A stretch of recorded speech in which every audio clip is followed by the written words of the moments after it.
what's going on guys? Arekkz here. Welcome back to another video for Monster Hunter Rise. And consider this your weekly roundup of some of the clips that the Japanese Twitter account have been sharing throughout the week. If you guys have caught any of my previous videos, we've kind of done coverage on this already where they'll typically put out, these 20 to 30 second clips showcasing different aspects of the game. Up until now, they've been things that we've seen a lot of, things like wirebug movements and general combat stuff.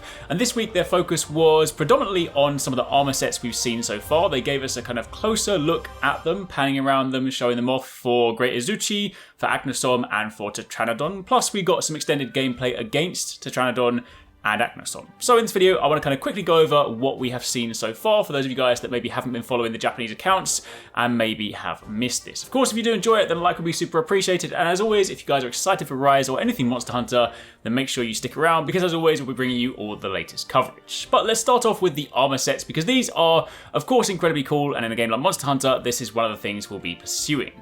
The very first armor set, of course, is the one from Great Izuchi, which you can kind of liken to, one of your early beginner sets. These are basically Rise's equivalent of like Jaggies from previous games. They'll be, not to say they won't have their own kind of challenges, but typically these will be the pretty easy monsters that you're probably not going to have to think too much about when it comes to fighting them. You've got the nice kind of combination between like orange, blue, and white color scheme, looking incredibly cool, showing off both the male and the female armor set. I like how the male armor set has an eye patch. Definitely looks pretty awesome. We also get to see the longsword and also the hammer. The longsword's really cool because if you look at the end of it, it also has like a nice little curve to the end of the tip of the blade, which is, again, for a weapon that is basically early game, there's still a lot of like nice, unique designs there, which obviously we know is going to be present in Rise. They did say that they're going to try and bring unique weapon designs to, pretty much everything in game. So nice to see like a very, very early game weapon with still some cool designs to it. We also get to see the Palico gear and the Palamute gear, both of which look very cool. Again, the Palamute having that curved blade. So yeah, liking this aesthetic a lot.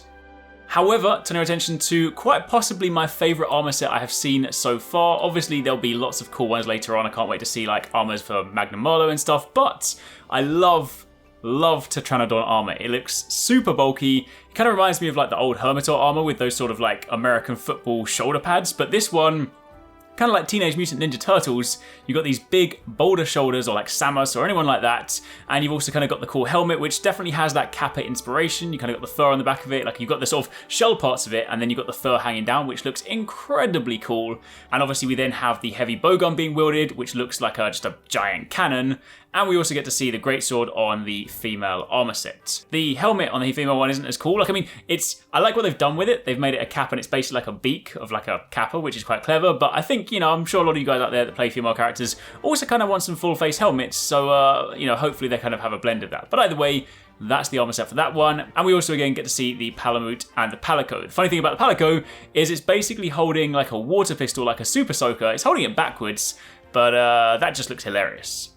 And then finally, on the armor front, we of course have the set from Aknosom, which kind of has this sort of like regal, knightly look to it. Again, very, very cool. That sort of white and orange color scheme reflecting that of Aknosom itself. The male hunters have like a knight helmet, which is open, so you can partly see the face. And we also get to see the dual blades here, which again have that sort of gilded style design to them. And then as for the female set, we also get to see the insect glaive, which has this sort of like larger club style head to it. And again, looking very cool. That is actually, for the female armor set, from some of the ones we've seen so far, this is probably the most covered one, the most kind of, complete armor set, so to speak. But either way, it's still looking pretty cool. And then again, we get a look at the Palamute set with the sort of miniature shield on the side and the Palico gear with the little sort of like lance and shield too. So, armor set wise, all looking very cool right now.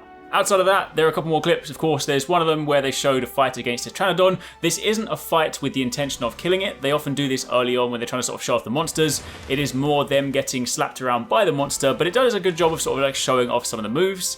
When you're fighting against Tetranodon, you can sort of see how it can throw objects from the environment.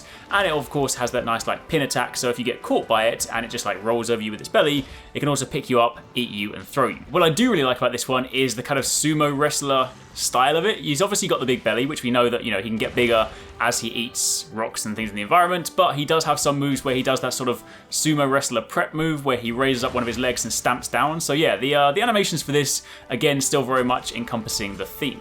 And as for Aknosom looks incredibly cool. The movement patterns for this bird are really, really fluid and very sort of floaty because obviously from Japanese mythology, Aknosom is kind of, somewhat inspired by the umbrella yokai. And it's interesting because there's a couple of moves where when Arekkz sort of flips up into the air, instead of just landing straight down fast, it instead kind of floats down to the ground, almost as if you had like an open umbrella that was just like floating down. That's very cool. And I also like the way that it kind of conceals some of its moves. There's parts where like it brings its wing up to almost hide what it's going to do, and then it reveals it and kicks out and, you know, kicks you in the face basically. But a lot of fire, a lot of fancy flipping moves, so yeah, it looks pretty cool. But that is pretty much it for the time being. Those are the most noteworthy clips from this past week shared on social media. Again, as and when we get more information, I will let you guys know. But for the time being, that is your Rise update. Thanks so much for watching, guys. I hope you enjoyed that video. Don't forget, if you haven't already done so, you can join the Arekkz Gaming Discord. We've got an awesome community over there with so many different channels for you to chat loads of different topics and different games. I'm in there, the team's in there if you guys want to chat with us, find people to play with. It's just in general a great place to be. And of course, if you enjoyed this video, don't forget to turn on those notifications so you don't miss any of our future uploads.